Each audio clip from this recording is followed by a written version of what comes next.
When you first log into the greatbypm.org website, you're going to be prompted to set up a vineyard. So click on the link that says click here to add a vineyard. You want to give your vineyard a name.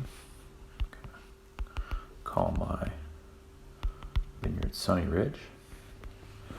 Scroll down to the location field. Now you have the option of either dragging your pointer around, or you can simply add an address into the viewfinder, and it will locate for you. Drag that there, and there we go, and that automatically calculates the latitude and longitude of your site. You can add other things such as your address and zip code and so forth, but you can also come back and do that later, and so I'm going to skip that for now. Now it'll take you to a page and says, okay, you need to add a block. So in order to access all the planning functions, we need to have a block. So I'm going to add my first block. Give it a name. Tell them how big my block is.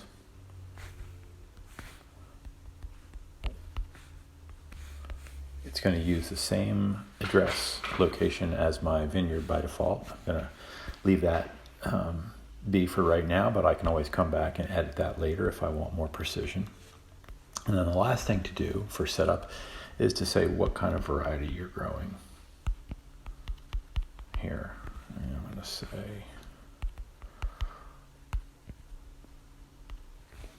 and I'm going to give my density and clone information.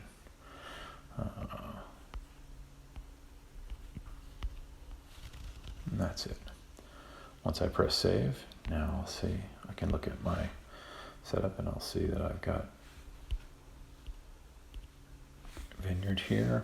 So this is blocks. I can add more blocks if I'd like, or I can go back to the home page and start my planning.